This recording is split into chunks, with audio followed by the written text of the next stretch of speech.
Heather. Hi, Gina. How are you? I'm good. How are you? Good. Very good. I feel better now that Easter is over. I got through my first Easter hosting. Yeah, I'm sure it was fabulous, It but was how did it fabulous. go? It went really good. You always throw a good party. Thank you. I'm sure there was a great spread. Yeah. It's kind of fun because you have young nieces and nephews still. So you got Yes. into the Easter marshmallows of it all. Yes. I love always it. have little themed candies and stuff. So, yeah. Yeah, and non-traditional food, traditional food, a mix. What was just give us a few highlights from the menu. Ham? No ham. no ham. The burning question is ham or no ham? I take that back. There you was have ham? ham. Did somebody come with ham? I asked my Zio and my Zia to Love do appetizers, and they always come through. Mm-hmm. And my Zili, one of the things he brought there was ham. Oh, all right. Yeah. So nod to the ham. There was ham in the apps, but Ham was there in spirit. no, we did a few different kinds of pastas. Yeah, Italian mostly. It was pretty much Italian, breaded chicken, Great. emogi sauce, that kind of stuff. Sounds amazing. Yeah. I'm still getting away with not hosting Easter and showing up places with dishes. Right. And I love it. Did you make your pies? No pies. I did do desserts, but I don't remember what I did. Just Easter desserts. Yeah. Think springy stuff. Okay, wait. I know that we have a totally different topic today, Yeah, but we'll this get is to actually it. making me think. Did you grow up? Because I know you. Obviously, I know you're Italian. Mm-hmm. But did you guys ever eat pizza rustica No. or pizza gaina? Some people call it. Nope. Mm-mm. Okay, us either. And I wonder if now my mom's Sicilian, my dad's from northern Italy. Mm-hmm. So it would have been more my dad's side, but we never ate it, and I saw it all over TikTok. And Oh, specifically for Easter? Yes. Or, okay. Yeah. No. Mm-mm. But it sounds delicious, whatever it is. looks really good. Anything with pizza on the front? Yeah, Sounds like a winner. a lot of meats and cheeses. Oh, all right. No. Mm-mm. But we said last time when we were talking about raising daughters that we felt like there was definitely more we could cover. We barely scratched the surface of that. So we're back for a part 2 today of raising daughters. Yes. And I kind of realized we kind of take for granted that a lot of people might know who we are or what's going on. But we should at least start with my daughters are 11 and 13 almost. We're within a few months of 11 and 13. Yes. And your daughter is? Ava's 17, so we are in the thick of the. And it is so helpful to always have people that are a little ahead of you or a lot ahead of you, where you're saying ooh, we're in this phase. Yeah. Give me some tips. Because I remember being a new mom with a baby, you're always people are telling you so many things, right? Oh, just do this or hold the baby for the naps, all this advice. And then I feel as your kids get older, that kind of goes away, and you're like, help. Well, it goes away, or then you have unwanted opinions, Sure, oh, you're gonna let her wear always. that, and it's cut me some slack. Also, depending on who's giving you the advice, Right. which is one of the things we'll talk about right off the top, it's a different world than it was when we were children, when our parents were children. So it's always good to talk about it with somebody. And whatever, whether they're giving you advice about themselves or their own kids, it's really good to talk about. Yeah, for sure. So one of the first things, we covered this a little bit last time, but we were just talking about how different of a world it is that we're raising our daughters in. And we kind of focused in on a lot of the social media stuff is so different. One of the things that I read this week that actually sparked this in my brain was what else is wildly different is do you feel like your world or the world is just more child-centered than it was when we were growing up? Meaning, when you have children, your household kind of runs around the children as opposed to adult-centered, where it was go out and play all day long. I'll see you at dinner. And I'm not here for your entertainment. I'm not here for a crazy schedule or something. I feel that's a little bit different than the way that I grew up. It is, but I'm actually interested to hear your answer to this, what you do personally. I feel I kind of know, but I do think that the world is different in that way, but we got some incredible advice when we were pregnant with Ava, or when I was pregnant with Ava. And they... Wait, just real quick. I hate when men say we're expecting. I know. Because I know they are expecting a baby, but I feel it's not that much of a shared load. No. So just... And Ryan, he would never be the guy that would say that. I feel it's very common. Men say it, Yeah. but every time they do, I'm Yeah, no. When I was pregnant with Eva, we got some incredible advice exactly about that. Our really good friends sat us down and said, you are bringing this baby into your world, and your world should not shift to the point where you don't even recognize yourself, your marriage anymore. Like, or you're not doing any of the same activities you used to love or do. They said if you guys like going out to dinner, which we do, and they did. I mean, who doesn't? But they did too. Yeah. They said your kids will be good at a restaurant. Don't not bring them because, like, no, you bring them and you teach them. This is It's a what priority. we do. You have to learn how to be in this setting because I want to be in this setting. Yeah. Like that. So I do feel like we carried that through. And while, of course, there's going to be times that your life centers around your kid when they're in sports, or there's going to be things like that. Yeah, like your schedule is just very much driven by activities and stuff. But we kept that really like in the forefront of our mind in raising the kids. And I felt like we had like a pretty good mix. But I do sometimes feel like an alien because I feel like around me, it does feel like everything is centered. Like I would never skip out on anything because a kid it was their nap time or anything. And absolutely zero judgment. Right. In you have that to do area. Whatever works for your family and have to whatever makes you survive. the least crazy. You have to survive. Right. But just a little example of where sometimes I would feel like, almost like, am I doing it wrong? Because I felt like, no, you'll just be tired later. I want to be at the party. Like, so. Or you'll fall asleep on somebody's couch or something because we're going to still go out and spend time with our friends or something. So, but I do, it is a different world. It is. Yeah, I see that too. I do think we're in the thick of where their schedules are very busy. So that feels like it dictates a lot of our life. And we are constantly having to reassess, like, what are our priorities? We should remind our children what our priorities are. But like, to your point, we were also very much like, we're not going to stop doing things. One time we were at a friend's house for dinner. And my kids were a little bigger, but like toddlers, not babies. And they were passed out on the floor all watching cartoons together, but like at 1 a.m. And I said to my husband, like, is this like child abuse now? Like, we have to put these kids to bed, right? But like, it wasn't. They were fine. Like, wasn't like we were waking them up the next morning for school. It was like a weekend. They were fine. But I don't know. I feel like there's definitely, we see a lot of trends about like... people who grew up in maybe our generation or even farther back, for sure. Like the adults were very much like, no, this is what happens in our home. This is what doesn't happen in our home. We don't have time for that. We don't have money for that. Like, and I do feel like there's a whole different focus of like, making your kid happy, giving them all the opportunities. And certainly there's like a line to walk there where maybe too much, not so much. You know, you find what works for your family somewhere in the middle. Yeah. I mean, we just grew up very differently, I think, than, I don't know, what we're doing with our kids and stuff. And sometimes I am going like, okay, but did I get pushed into this? Did I consciously choose this? So it's good to just keep reassessing, I think, with your spouse or whoever. Yeah. How that's going. Because it could, you can see how, like, your life could be completely on hold, or I won't want to say on hold, because I feel like a lot of parents say, this is my life. I love this. Exactly. I am everywhere with my kids. I do love it. That's great. Yeah. As long as everybody's happy and you're not feeling like resentful or is this even what we think is the most important thing? As long as that's all in check, I think you do whatever works for you. I think that's the most important thing. And kind of what they were saying. Like, they weren't telling me, like, no, you must. They were saying, like, you're bringing them into your world. If what you want to do is, you know, A, B, and C, then you do A, B, and C. So, hey, if you want to, you know, work around the nap or whatever, that's beautiful. Yeah. And you do that.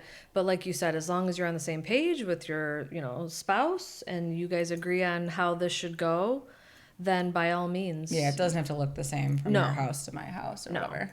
One of the other things that was actually making me chuckle is the difference from the way we grew up in, like, maybe having a lot of freedom. I don't know, maybe you didn't because of your particular, like, parents, if they were more concerned or less concerned, but you would kind of just, like, have the freedom to, like, go play around the neighborhood or even, never. No. Dude, I couldn't even cross the I street. am going to speak for a lot of millennials because I know from reading, like, social media, sometimes you would just leave your house for hours on end. No cell phone to check in. Brother-in-law just said that the same thing the No, other day. what? I'm Yeah. saying, so I know that my parents weren't like No, negligent. no. I know it's for sure a trend that is because of the world we live in, and you are hyper aware of everything that could be going wrong or whatever, all the people that you don't want your kids around. I feel like we had so much more freedom to just like be gone for long periods of time. And I feel like with daughters, that's even harder than with boys. And I had a big brother, which I feel like helped a lot because he was always like checking in to make sure he knew where I was. But okay, so tell me that was not different for you. Dude, I couldn't go anywhere. We had, do you remember Buscemi's? They still have Buscemi's. Yeah. So for people who aren't local to us, it's like a little Italian market, but a party store. It's a bodega, if you will. I was going to say people call that different things. So party store, bodega. convenience store. Yeah, but they had great slices of pizza, and it was on the corner of like where we lived.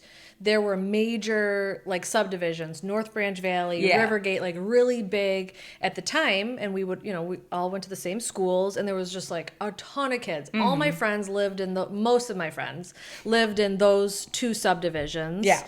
And that would be the thing. Everyone would walk up to Buscemi's and get like a slice of pizza or pop or whatever. We did it too. We had our own Buscemi's. Yeah. I could never go. Aw, I had to stay home. I'd stay home with the mom. I'd be like, just bring me a slice. Here's my money. I couldn't go. I'd call my mom. She's like, absolutely not. So I would just like sit home. All right. Like, wait for my friends. Sorry. You can't share in the millennial experience of like, we were just gone for hours on end. No. And I don't even know if we came in and checked in often. I can't even be gone for hours now without my mom asking me where I am. It's a different It's a different podcast topic. But I do feel like now it is the complete opposite, where we're not, like you said, we're saying, okay, go to your friends down the street, but you're tracking a watch they're wearing or you're tracking a phone they have, and you're saying like, check in with me, let me know when you're there. So also I feel like maybe we've like the pendulum went too far the other way. For sure. Even with the things I wasn't allowed, the pendulum is so far over now. Mm-hmm. Like you said, I'm tracking Ava, but then I also want her to text me when she's there, and she'll go, "Why? You can see it." And I'm like, what if someone's holding your car and you're there, but it's not really you? What if somebody's wearing your tracker? I need a code word. Yeah. Well, but I feel like some of that is legitimately, I don't know, it's always a balancing act, but because you have so many horrors put in front of you of like what's going on in the world. And I just feel like there's a fine line where I'm trying to walk, where I give my kids the stranger danger, but also I don't want them walking, especially as girls. Yeah. I don't want them walking around the world always like, I could be in danger at any moment. I don't want them to have fear. Yeah. But like I do, like a healthy amount of fear, but I don't know what that is. Do you know what I mean? Yeah. I feel like even as grown women, we talk about like how you would not go grocery shopping after dark. And I'm like, 50% of my grocery shopping is like talking to the very wrong person. In a sketchy Kroger. Yeah. No. I did see a TikTok and it made me like giggle. And I'm like, that's actually kind of, I might have to try that. Mm-hmm. Girls coming home and they like live in the city and they're coming home from, party, the bar, whatever. And they're like, this is how I walk home now so that I don't get approached. And they act like they're like a crazy, homeless, like schizophrenic person. Yeah. So they don't get approached. And I'm like, I've seen some funny ones about girls jogging. Like they're out on a trail jogging. Like Phoebe. And just like screaming the whole time. Yeah. Just like, don't approach me. I'm insane. Yeah. But I mean, I do think that's unique to daughters. A lot of this stuff is like, oh, boys, girls. With daughters, I feel like there is a very fine line where you have to tell them. We just had a conversation about this recently, too. You have to be aware. Yeah. You have to be strong. You have to know what your boundaries are. But, like, you don't want them just perpetually being in fear either. Well, they even say when you're think about it. If you're in fear, you almost like go, victim, you go inward. And they say if you are a woman and you are out, you put your keys in between your hands, like, you need to be aware. Yeah. Like, looking around. More aware. Yes. Which do not look like you're scared. Unfair to an extent to say to your daughter, like, your dad, your brother, they don't have to think about this. You do, but like it's just facts. It's you just do. Facts. You have to be more aware. Yeah, like a mutual friend like long, this is years ago, but I think of her every single time I'm out. She too liked to shop at night. Okay. Do you remember? And she had a story where she was coming out of the store and felt like somebody was following her. And instead of being fearful or running, or she met it head on, and she turned around and looked that man in the eye at like 3 a.m. coming out of a 24-hour grocery store, and looked at him and said, "It's a good day to die." And like, wait, I don't even remember the story. oh my gosh, it's like one of my favorite. Yeah, I'll share the whole story, but like that's basically like she looked at him like almost acted like it's a good day to die. Yeah, like you think you're the crazy one, isn't here. it? Yeah, and she said he looked at her, turned around, and walked the other way. Yeah, like, I love that. Yeah, she met it head head on. on. Remind me, but I do feel like I said, unique to girls, and a conversation that is just ongoing. The older they get, then they're in different situations. Yeah. Then you're with school friends or at a party. It's not just being out in public. It's like then you have to have these conversations about. We just talked, me and my teenage daughter, about we're always teaching our kids to be polite and kind and nice. Yeah. But if there's somebody who's making you incredibly uncomfortable, or even a little bit uncomfortable, there's a point where your kindness can end and you are firm and you say like, please leave me alone. Right. I don't want to have this conversation with you. Or leave me alone. I'm with my friends right now. I swear no sooner did we have that conversation that like something weird happened to us. We were like out on the beach and somebody approached my daughter. All of us are here, a whole family. And he walks right up to a teenage girl with the family around.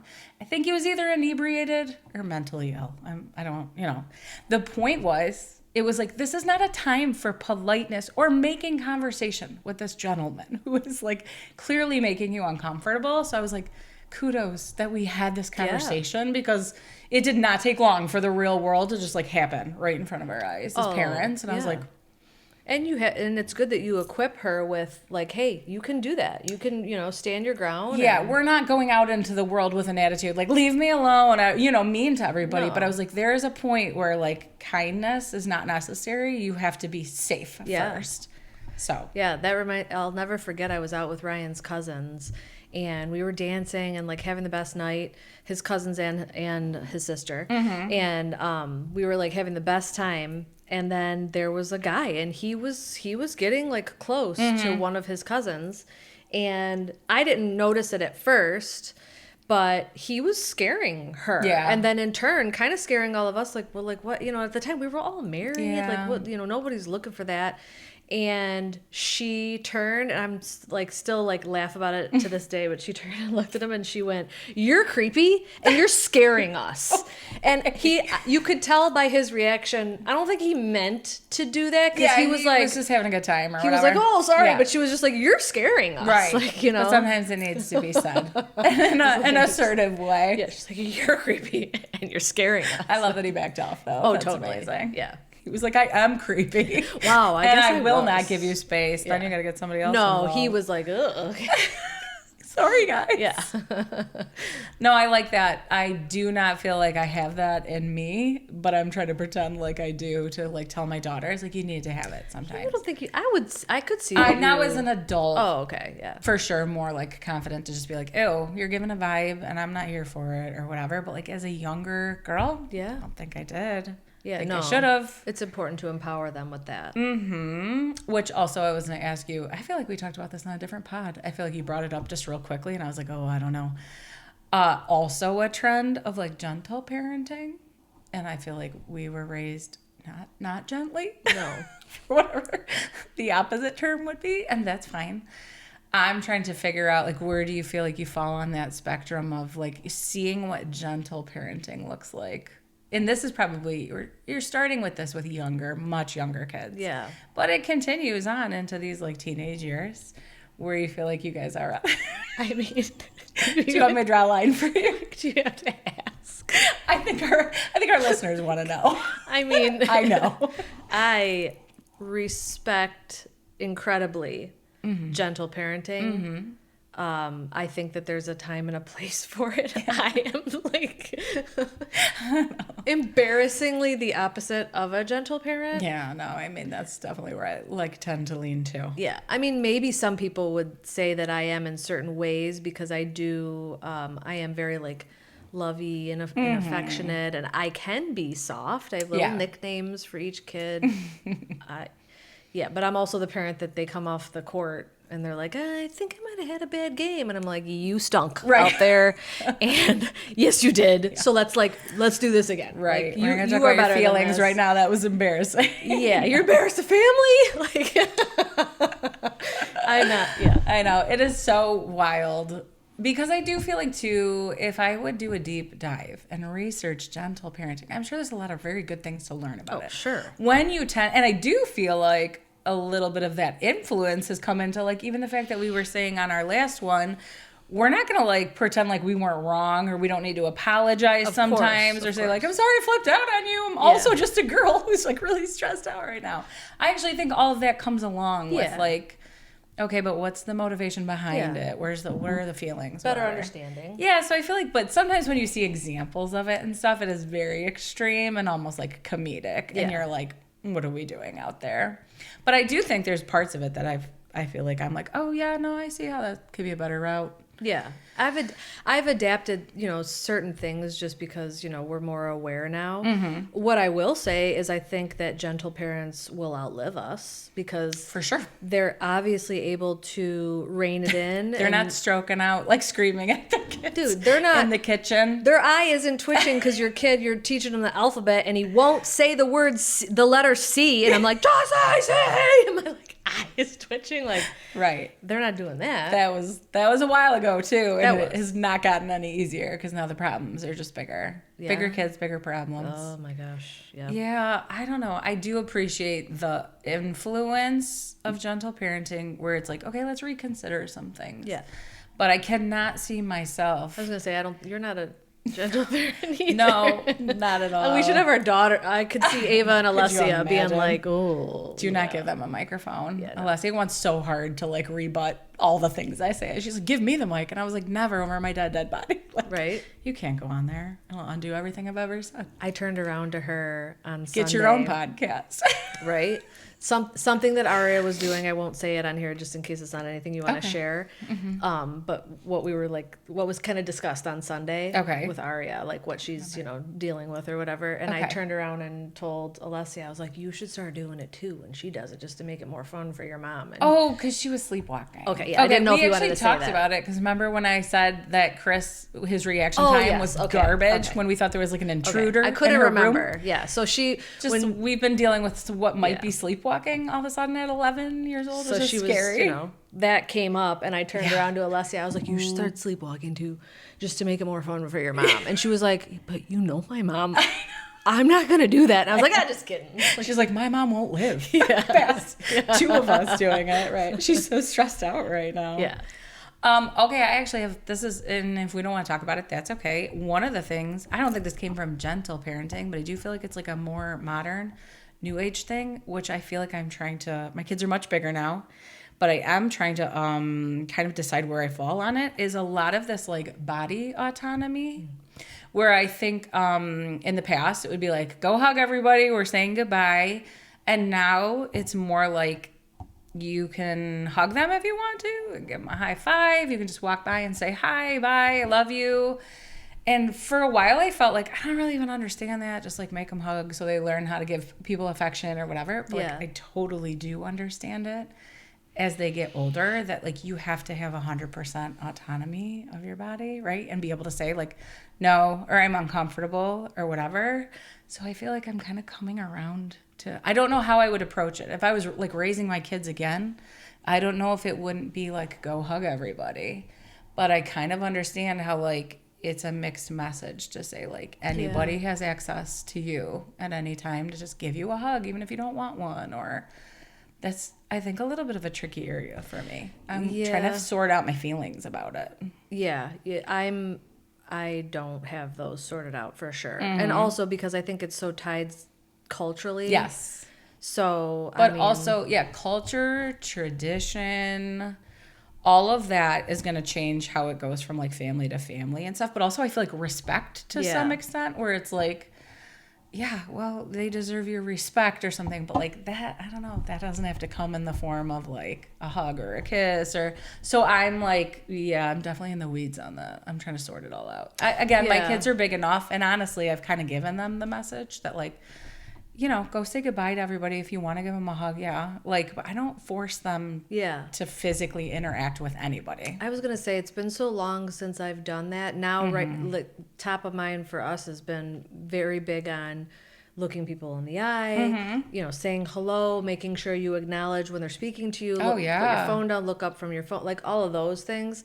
So it's been a while since I've said, you know, go hug someone. Go hug someone. Right. Because I think now they're just hugging who they're comfortable with. Yeah, they're probably at the age where it's like not a concern anymore. But it starts pretty early when you're saying like you're either you're setting the tone for what that looks like, or you're giving them choices. Yeah, that we talked about, like piercing ears and stuff. I feel like that's a whole new thing that like nobody ever talked about. She's like, boom, put the earrings on. She looks adorable. She's 3 months old. But I feel like I get it. Some people are like, oh, they can just wait and make those decisions. I guess.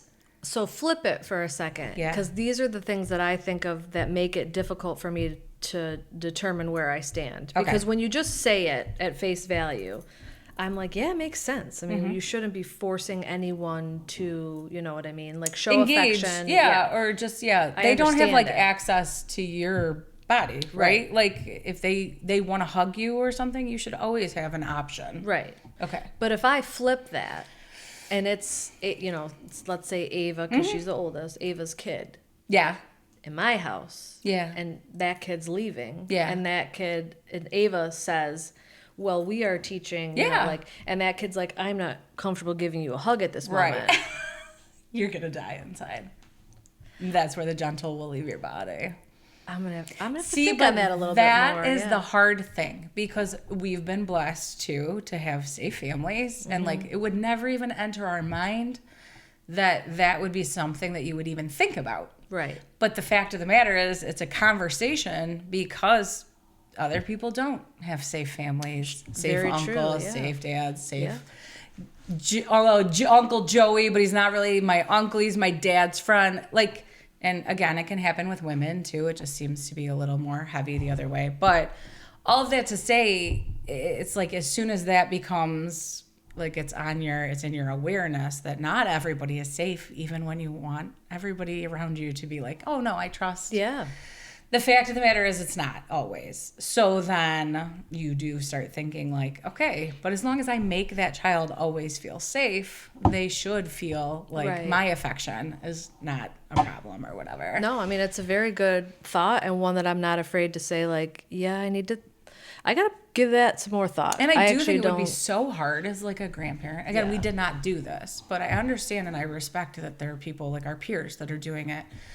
It would be so hard to be a grandparent and all you want to do is like squeeze that little kid or whatever. But it's like, is that more important than the lesson that they have their own bodily autonomy? But it's just so wild because, again, these are topics that nobody discussed. No. And maybe you felt like you didn't have to. Yeah. You didn't know it was happening or things were... It's like it's always going on. We just weren't aware of it or whatever. So I don't know. I do feel like we all have this like heightened awareness of even just talking to our kids about like safe people. My gosh, you can't even go through the news without teachers, coaches. It is daily where you're telling your children like just because they work here, just because they attend here, or just because you saw them there does not make anybody 100% safe. I know. Like, feel what you feel, go with your gut, and if you are at all uncomfortable, that's worth talking about.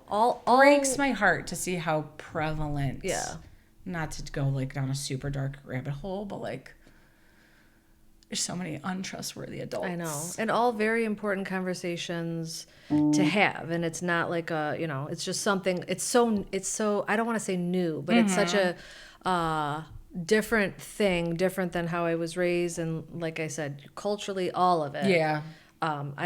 I haven't wrapped my head around that. No. I mean, And again, I feel like it's maybe more an issue when you're going to start raising younger kids and you have to decide what your like family exactly. policy is. Like I said, we're a little bit past it in the sense that my kids are big enough to like make choices and know how they feel in their body. Okay.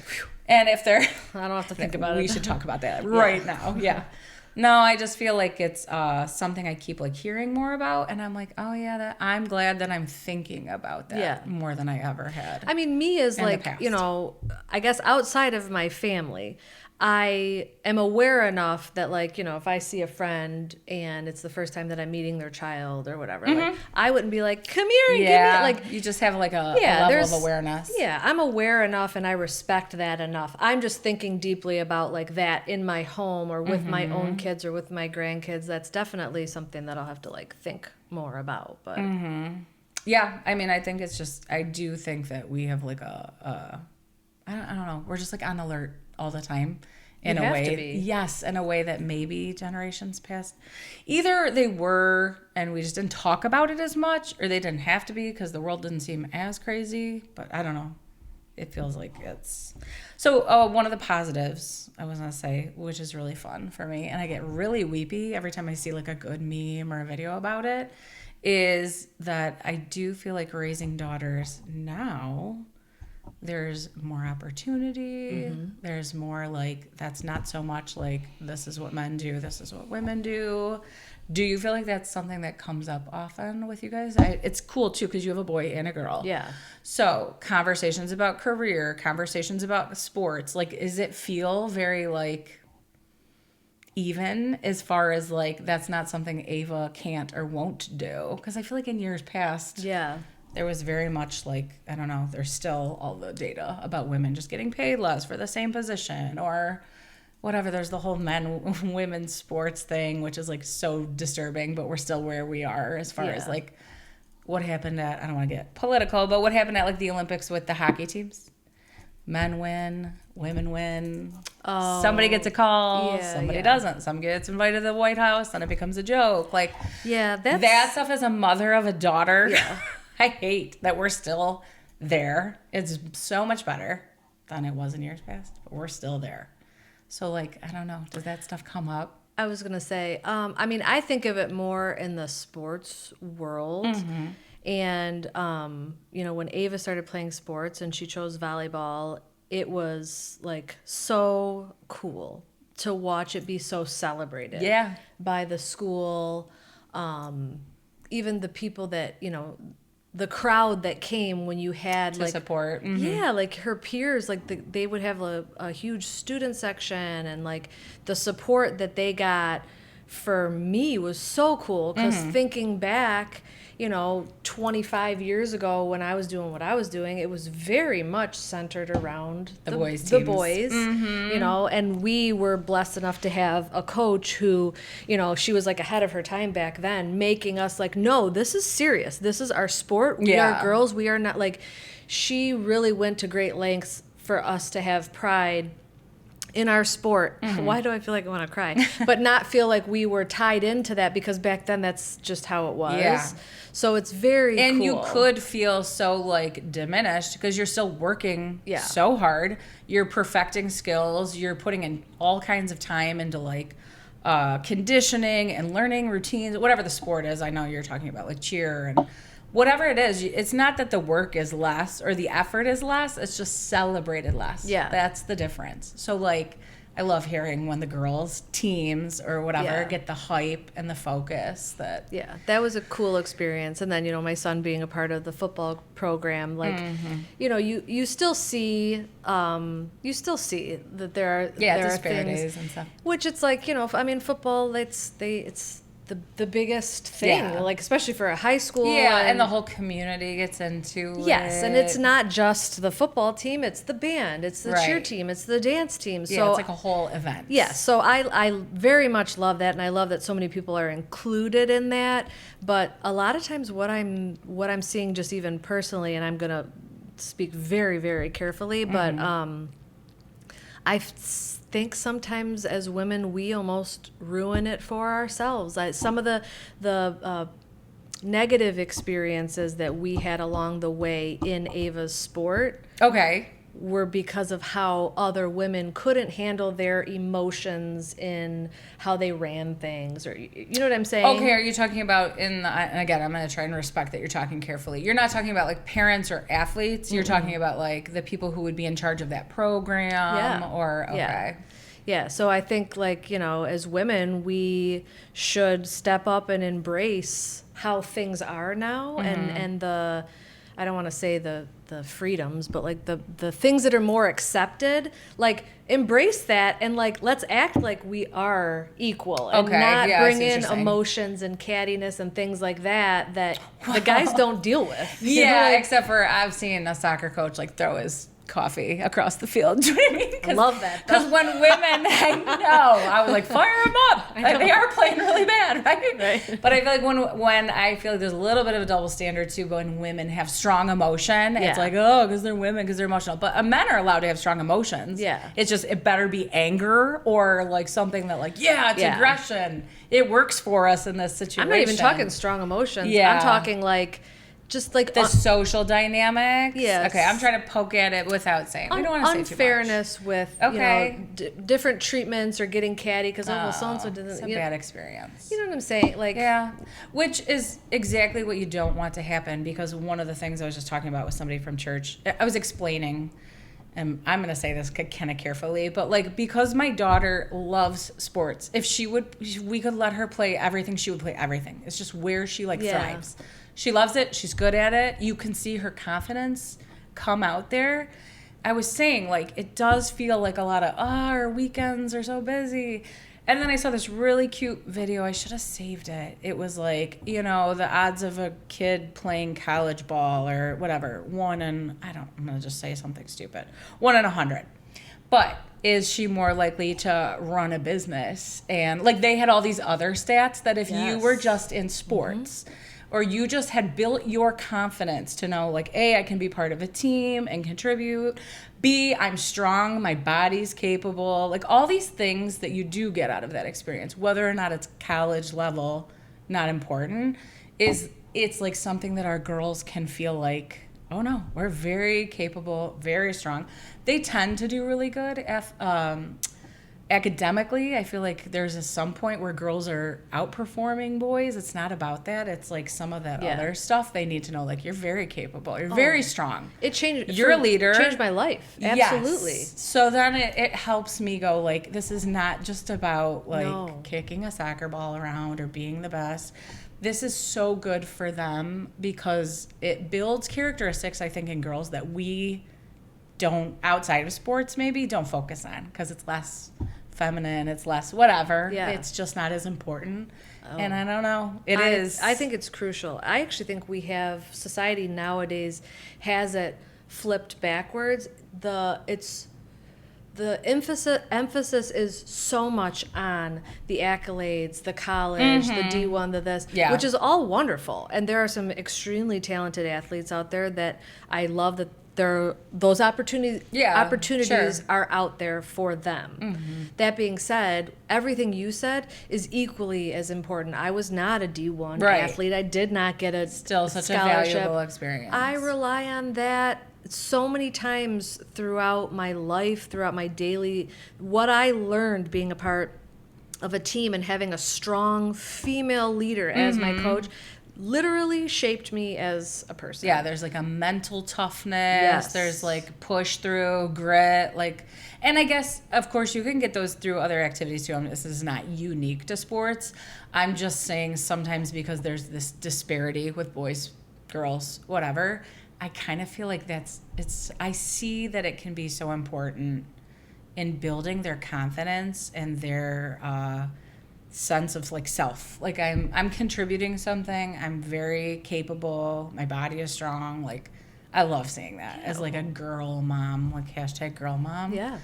I feel like that stuff is so important. Well, and it helps you in so many areas of your life. You know how many days I didn't feel like going to practice, or I didn't feel like, and she would instill in us, like, yeah, well, when you're in the workforce, you're not going to feel like going to work every day either, but you show up. 0 days we feel like right? Like, you do a good job. Like, it's just, there's so many life lessons in it that it's so much more than kicking a ball or a college scholarship or any of that. Yeah.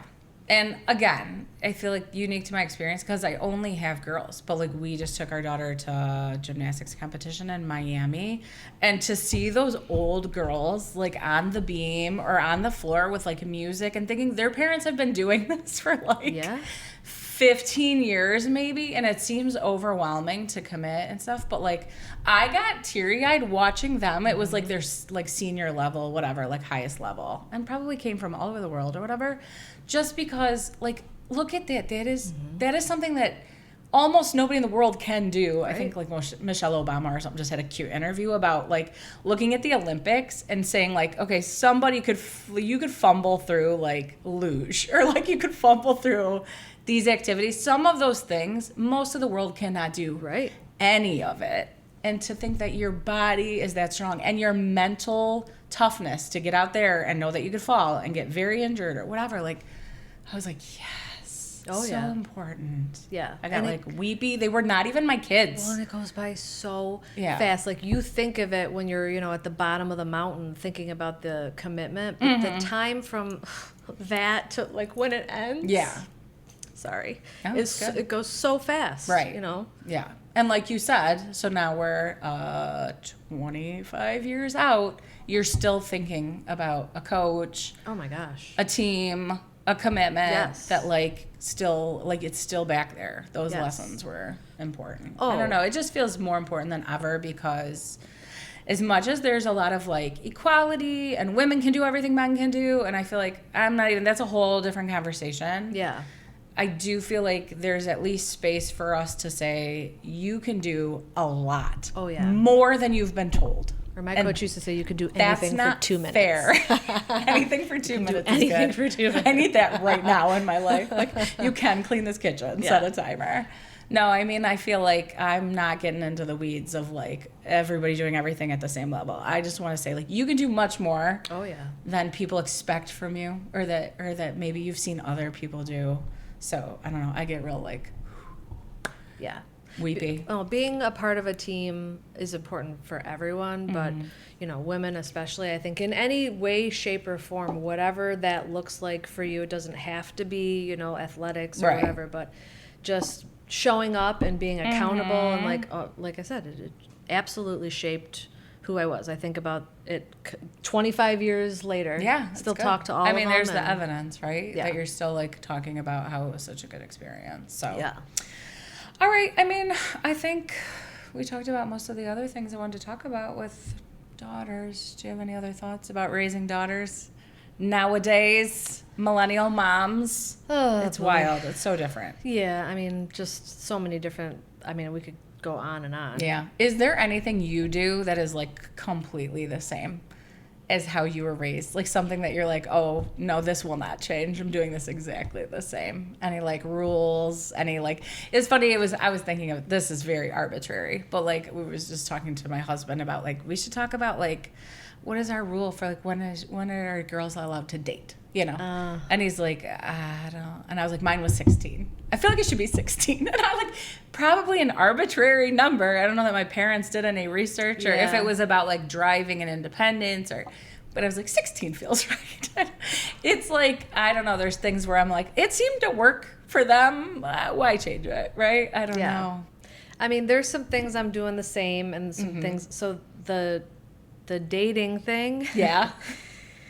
Help! Tell us what it's like. No.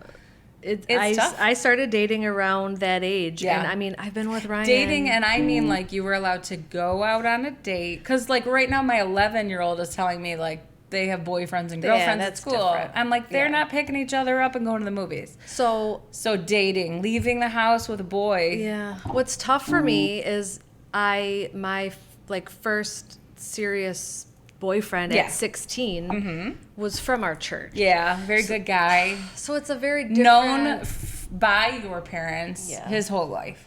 He wasn't coming in off the street like, hey, No. I want to take your daughter out. And they were like, who are you? Yeah. So it's almost like pointless to think about Yeah. that because it was so different. Unique. Where now, like, okay, Ava at 16, I hate to say this, but like, depending on the boy, Sure, that's fair. you know, but there Right. are very strict, like, there was like, and still, I mean, she's 17 and it's still the same way. It's like a case by case. Yeah, and there was no magic age No. where you were allowed to like, and honestly, I don't think that happened for me where I all of a sudden had like 3 boys showing up. It was Yeah. more like, oh, I kind of like this guy. Let's see if I'm allowed to. Yeah. And it would a lot of times be groups and stuff anyway.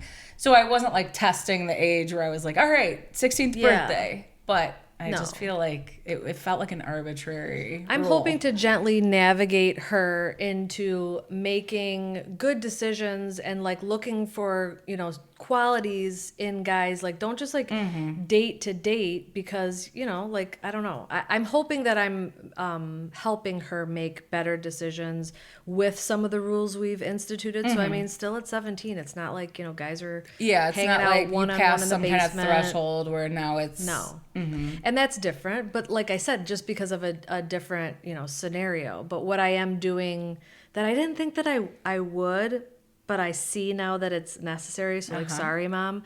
My mom was always commenting on my appearance in a healthy way, but kind of guiding me to say like, okay, but like we're going here. So Okay. like that's not an appropriate dress for this occasion. Okay, yeah. Or I would come down and she would say, okay, I love it, but you're wearing summer sandals and it's like fall. So Okay. like, let's, you know, or she would say, you need and I know your mom would say this too, like, you need a little Blush, color on your lipstick, lips, you need right. a little color on your face, you know, so, and I would always be like, ugh. Yeah. But now I have a daughter and I understand it. So I'll say like, it's like lipstick's like a little heavy for the occasion. Right, Like I right. get what you're doing here. Spaces and places. And I never thought that I would do times. it. But again, Oh, I'm I trying feel like I to- for sure knew I would do it. yeah, I'm trying to like, you know, Yeah. she also represents like us right now. She's living under our house. So what I allow, you know, I'm choosing to allow. So Yeah. I'm trying to cautiously allow her to express herself, but while also showing her like time and place and reverence for certain things that you're going Which through. is a whole conversation too. It gets so difficult because I was talking about that too with my husband about like how you dress. What does that mean? What are you representing? But also, is it everybody else's responsibility? Not everybody. Is it your responsibility to make sure that you're pleasing everybody else all the time at any given moment? Or is there some balance there? That gets so hard. Oh gosh, yes. So it does. hard with girls in particular because you don't want to send the mixed messages about their body or what they're responsible for and other people's actions or choices or thoughts even, but also, like you said, like times, places, respectful. It's very, very hard. It's very difficult. And especially if you have a daughter who is particularly interested, like, of course I guess I didn't know. I kind of had a thought that I would have a daughter similar to me, and I've always been interested in fashion and what's in style. So that is also difficult when you're trying to say like, hey, time and place. But like I get that it's in style to like dress like a Kardashian. I'm like, and she's like, but I don't want to wear that. It's like not in style, and then I won't look like. It's a daily battle. It's a struggle. It's a daily battle. We persist in the struggles. Yes. We're not giving up. We're going to keep working on it. That's but- honest. That's the key. Like women like to talk. When you're raising a woman, you just gotta keep talking. Yeah. You talk through it. It You doesn't communicate. end. No. Right. You're not saying anything once. You're always like, let's revisit Yeah. this. Keep an open line of communication. It's negotiations. It's but you just gotta keep swimming. Yeah. Up. It's like against the current. Yeah. And it's like the world is not helping us. Yeah. It's getting harder. But we help. That's why you need your village and you Yeah, help each for other. sure. Your and- village and the people around you who you're like, I'm not crazy, right? Or like you're saying gosh. like, okay, I just told them this, and like maybe a lot of the parents that we know are not doing this the same way, but like, what did you do? Yeah. You know what I mean? It does really, really help. Oh, the amount of times on a weekly basis I say, tell me if I'm crazy is quite a And lot. sometimes it's yes, and we're open to that. That's all right. You got to tell each other sometimes. All right. Well, it's been good as always. Yeah. All right. We're also going to do the, if you have been listening and you like the pod, will you review it on like YouTube or Spotify, all the places where it is? Will you share it? Will you chat with us? All of that is so helpful for just like getting it out there more. If we And say we something love funny, you. Thank give us you. a like. Yeah. Any of it. We love chatting too. Yeah. If you're chatting with us on socials, we love that too. Yeah, thank you. We Yeah, appreciate and thank that. you for being here again. Yeah, and we will be back soon with, I don't know, More chatter. something crazy. So, Bye, everybody. thanks again. We'll see you later.